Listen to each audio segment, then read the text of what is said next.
ಮನೇಲಿ ರೆಡ್ ಪಾಸ್ತಾನ ಯಾವ ರೀತಿ ಮಾಡೋದು ಅಂತ ಈ ವಿಡಿಯೋದಲ್ಲಿ ತೋರಿಸ್ಕೊಟ್ಟಿದ್ದೀನಿ. ಪೂರ್ತಿ ವಿಡಿಯೋ ನೋಡಿ, ಎಲ್ಲೂ ಸ್ಕಿಪ್ ಮಾಡಬೇಡಿ. Welcome to my YouTube channel. Subscribe and press bell button. Welcome to my YouTube channel.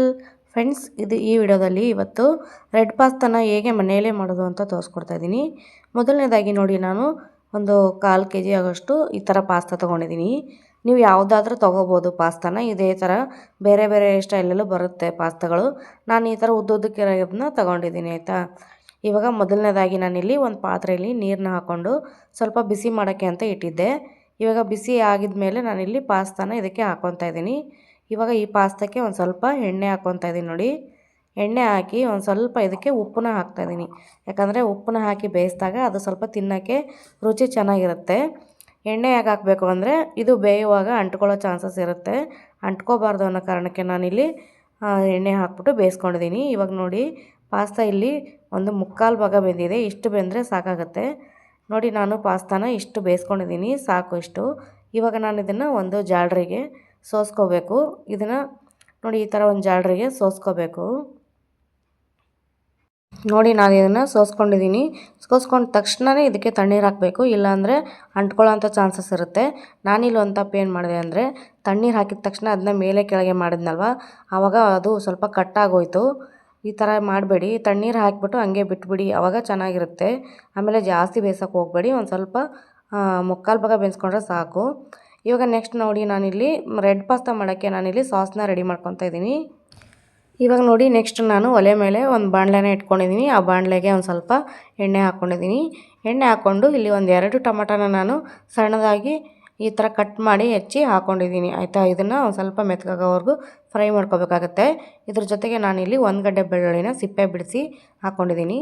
ಜೊತೆಗೆ ಒಂದು ಸ್ವಲ್ಪ ಉಪ್ಪು ಖಾರದ ಪುಡಿನ ಆ ಟೊಮೊಟೊಗೆ ಸಾಸ್ ಮಾಡೋಕ್ಕೆ ಎಷ್ಟು ಬೇಕೋ ಅಷ್ಟು ಉಪ್ಪು ಖಾರದ ಪುಡಿ ಸ್ವಲ್ಪನೇ ಹಾಕ್ಕೊಂಡು ಫ್ರೈ ಮಾಡ್ಕೊಂಡಿದ್ದೀನಿ.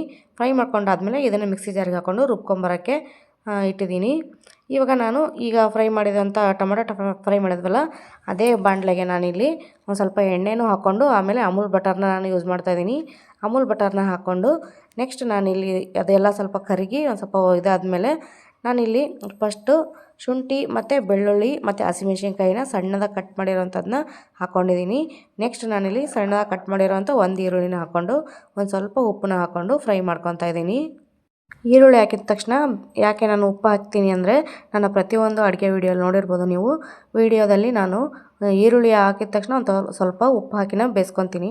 ಯಾಕೆ ಅಂದರೆ ಉಪ್ಪನ್ನ ಹಾಕಿ ನಾವು ಫ್ರೈ ಮಾಡ್ಕೊಳ್ಳೋದ್ರಿಂದ ಈರುಳ್ಳಿ ಚೆನ್ನಾಗಿ ಮೆತ್ತಗಾಗೋವರೆಗೂ ಫ್ರೈ ಆಗುತ್ತೆ, ಜೊತೆಗೆ ಟೇಸ್ಟ್ ಕೂಡ ಚೆನ್ನಾಗಿ ಬರುತ್ತೆ.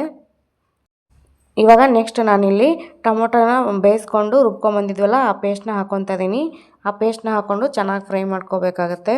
ಹಸಿ ವಾಸನೆ ಎಲ್ಲ ಹೋಗೋವರೆಗೂ ಫ್ರೈ ಮಾಡಿಕೊಂಡ್ರೆ ಸಾಕು.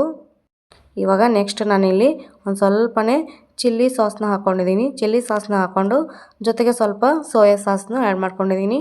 ಸೋಯಾ ಸಾಸ್ ಹಾಕಿದ ಮೇಲೆ ಸ್ವಲ್ಪ ಟೊಮೊಟೊ ಸಾಸ್ನು ಕೂಡ ಹಾಕ್ಕೋತಾ ಇದ್ದೀನಿ. ನಾವು ಟೊಮೊಟೊನ ಬೇಯಿಸ್ಕೊಂಡು ರುಬ್ಬಿ ಹಾಕಿದ್ವಿ, ಜೊತೆಗೆ ಒಂದು ಸ್ವಲ್ಪ ಟೇಸ್ಟ್ಗೆ ಇರಲಿ ಅಂತ ಟೊಮೊಟೊ ಸಾಸ್ನು ಕೂಡ ಹಾಕ್ಕೊಂಡಿದ್ದೀನಿ. ಆಮೇಲೆ ನೆಕ್ಸ್ಟ್ ನಾನಿಲ್ಲಿ ಒಂದು ಸ್ವಲ್ಪ ಜೀರಿಗೆ ಪೌಡ್ರು, ಒಂದು ಸ್ವಲ್ಪ ಧನಿಯಾ ಪೌಡ್ರು, ಜೊತೆಗೆ ಪೆಪ್ಪರ್ ಪೌಡ್ರು ಕೂಡ ಹಾಕ್ಕೊಂಡಿದ್ದೀನಿ.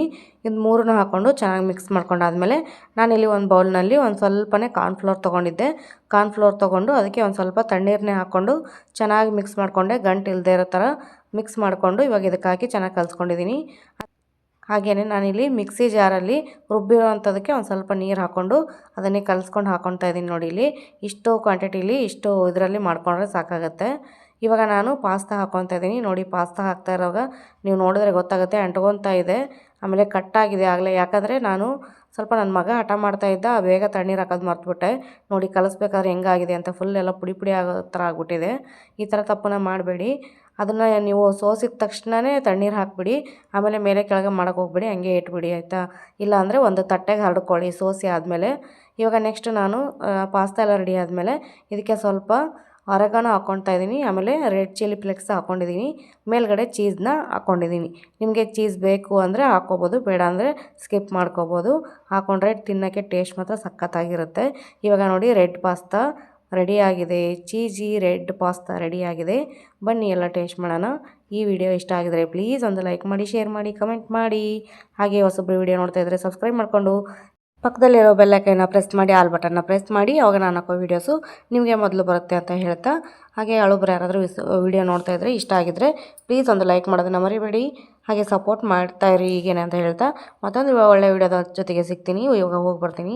ಬಾಯ್ ಬಾಯ್. ವಿಡಿಯೋ ನೋಡೋದಕ್ಕಾಗಿ ಧನ್ಯವಾದಗಳು. Thank you so much. Bye bye. Thank you for watching.